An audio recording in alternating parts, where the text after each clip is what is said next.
When I say the term believe all women. Nah. I'm so glad you asked that, because that, first of all, that phrase does not come from me or the Me Too movement. Okay. I do not subscribe to the phrase believe all women. Oh man, so we got a couple things to talk about, dog. This is a very important conversation to tap into. Shout out to Van Lathan and shout out to this lady right here who was the Me Too movement pioneer, Tarana Burke. Alright? So we gotta talk about this because I seen this clip pop up after the news that Jay-Z is now suing the person that accused him of sexual assault and the lawyer Tony Buzbee. That's going on. Let's tap into that. We'll come back to this, but let's put things in perspective, all right? So you guys may know a couple weeks ago, the lawsuit was dropped that the lady filed against Jay-Z and Puff Daddy, saying that she was assaulted when she was 13 years old and some wild things was going on at the VMA, I believe.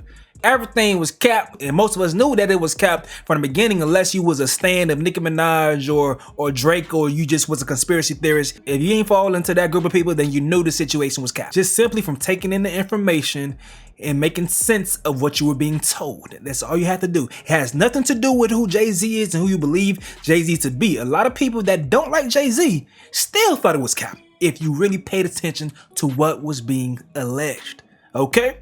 Now, Jay-Z, as of now, is releasing information about his lawsuit towards Tony Buzbee and that lady. And he says, and in this filing, he said the woman admitted that her claim was false and completely influenced by attorney Tony Buzbee. It's some more details in there. I'm not gonna go through all that right now, but there's more details as far as all the paperwork, as far as that situation goes. Now, Tony Buzbee is trying to fight back, and they saying these things, but what people gotta understand is the victim and Tony Buzbee, they have no choice but to try to stand on those allegations. They have to try to stand on them. They gotta try to stand on them. So when people say stuff like this, I don't even give a damn about what you're saying, my boy. So this where it says, these new case alleges the same claim as the other one they pieced together and filed in Los Angeles. Like the one in LA, this new case in Alabama also has no legal merits. Sean Carter's investigators have repeatedly harassed and threatened this poor woman for weeks, trying to intimidate her and make her recant her story. She hasn't and won't. Instead, she has stated repeatedly she stands by her claims. These same group of investigators have been caught on tape offering to pay people to sue me and my firm. After speaking with Jane Doe today, it's clear to me that the quotes attributed to her in a lawsuit are completely made up, or they spoke to someone who isn't Jane Doe. This is just another attempt to intimidate me and bully this poor woman that we will deal with in due course. We won't be bullied or intimidated by frivolous cases. Now, don't that sound familiar, Mr. Tony Buzbee? Don't that sound familiar? That sound like what people be saying to you when you come to them with some frivolous cases. That's all I'm saying. It sounds like you are eating from the same poisonous tree that your ass been planting for some years. That's what it sounds like, man. How that shit tastes though? Is it scrumptious? Is it delicious? That's all I'm trying to say. Is that shit scrumptious? It's delicious. Now, like I told y'all, the accuser's coming out and saying she's sticking by her story. Dumb. At this point in time, you better stick to it. And you better hope some type of way shit work out for you. Cause goddamn, so Jay-Z's anonymous rape accuser says she's sticking to her story despite the case being dismissed, says she's terrified of him, and claims 2 investigators popped up at her home and tried to get her to admit her claims were false. Alright. Hey man, Jay also said they caused him to lose about $20 million with everything going on. And it makes sense. He has a lot of business deals that he's working on. And if you have this type of stain in your name, and especially in the climate that Diddy has created, then yes, people are going to be afraid of doing business with you for sure. So he may have some real serious claims of defamation, because with defamation, you have to prove that your name was actually tarnished and what's being claimed hurt your earning potential. I think he has a case. All right. Now, Van Lathan interviewed the pioneer of the Me Too movement, Tarana Burke, and she says there's one hashtag or slogan that she doesn't believe in, and that's believe all women. All right. Listen to her explain. Let's tap in. I'm going to ask you to culturally translate something and tell us what it means, because it's become a flashpoint phrase, slogan, whatever, that I think a lot of people either misunderstand or willfully misconstrue. When I say the term believe all women. Nah.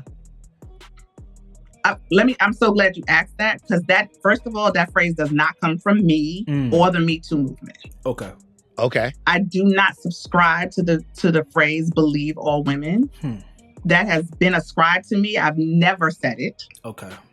I say believe survivors. As a Black woman, I would never, in America, I would never say believe all women. I respect that. Ever.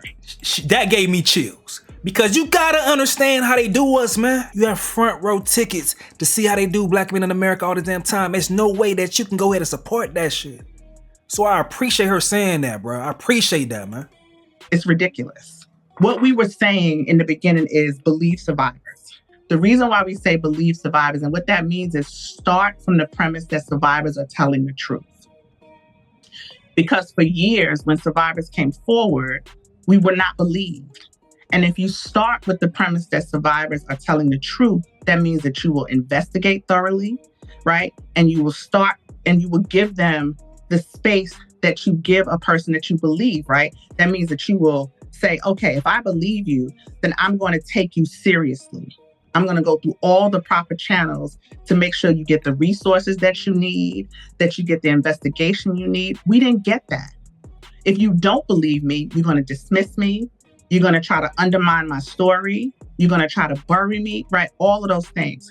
That's what you do for a person you don't believe. So when people say believe survivors, it doesn't even mean diminish the other person and demonize the other person. It means take me seriously. Believe me and take me seriously. That's what survivors are looking for when they say believe me. Now, believe all women is ridiculous. As a Black woman in America, believing all women means that I believe Emmett Till's white lady, right? I believe all these white women that try to undermine Black men. I would never, ever say believe all women. It's racist.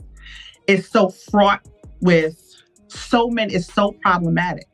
So you can't find me saying that anywhere, ever, in the history of me being a public figure. I respect it, all right? And I was waiting for her to say initially when she was speaking, the part as far as that doesn't mean diminish the accused, all right? And we've gone way beyond that point because folks be diminishing like crazy. They don't wait for the details come out. Matter of fact, all you need is an accusation for someone to claim in the social media or the social sphere what's going on that you are actually guilty, and they're going to treat you like that. They're going to treat you that way. You will see it in comment sections. When either that person posts or anyone posts anything about that person, they are automatically going to be deemed guilty of whatever they were accused of. Some people don't even care to go ahead and research when it comes to the person that's being accused of anything. And this climate has given so much strength to these lying ass women. Too much strength to these lying ass women. And it's a shame when it comes to the predatory behavior of these lawyers, like Tony Buzbee, or some other lawyers out there, some Black lawyers as well, who are predators for these type of things because they sit and watch the narratives that build on social media. They understand that a lot of the audience is dumb as hell, and they'll believe anything that you tell them that sound wild and crazy because the way that they view these celebrities, they don't look at them like they normal people that just worked hard to get into the position. Yes, there's some weirdos out here. It's for sure some weirdos out here. But some folks are just regular ass people that may have some ups and downs and some flaws as people. But that don't mean every single one of them did some weird shit to get in the position that they're in.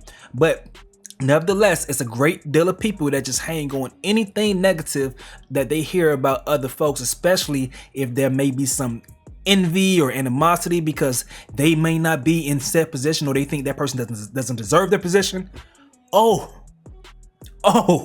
They are gonna go ahead and go crazy as far as the lashing on to any narrative that's out there, so it gives more legs for these frivolous claims to go ahead and walk, because people are scared of what these claims and what they can do to their bottom line in their professions and things of that sort.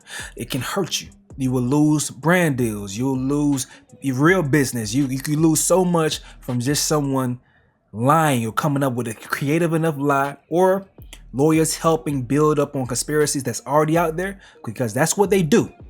They see social media conspiracies and they come up with stories that make sense within those conspiracies. So it's easier for people to believe them when they hear them because they already were rumors about said person. So with this atmosphere, we all gotta pump the brakes when we hear these stories. And I'm seeing it happen. I'm seeing it happen. When it comes to situations with Puffy, once a week a new lawsuit comes out, and I see the comment section when people be like, bruh, just tell us when a nigga going to jail. Tell us when the trial gonna start, because all this stuff sounds stupid. All these allegations, but still when it comes to the court situation, we only hearing about Cassie being the main victim that's out there. That's what the people are saying. Me, I'm still waiting to see what happens when it comes to what happens in court. But I understand their frustration. Now let's look at the comments and their responses to what the lady was saying. This person right here says, "I'm so happy she said this because it's logically unsound to believe all women." This lady says, "I agree. Sometimes these women do be lying on men. So many cases of innocent men getting locked up over a bitter, spiteful woman." I'm gonna ignore the negative shit though. This lady says, "Can't believe everything. Sometimes people are untruthful. As we have seen since Emmett Till, you cannot believe all women. It's just not smart. We just use discernment." This lady says she's right. "I've heard some horrendous lies told by women before." And this lady also says, "Believe all women is hard regardless because a lot of time they lie and make false accusations because they're upset or want something out of the guy. Without proof, I never entertain he said, she said." Respect that. We're gonna put a button on the situation right here. Let me know what y'all think about what the Me Too movement pioneer had to say about the phrase, believe all women. And also, let me know what you guys got to say about Jay-Z filing a lawsuit against Tony Buzbee and the lady that lied on him. So let me know what y'all got to say in the comment section below. I'm going to get up out of here though. This is another update with Stace. Yo.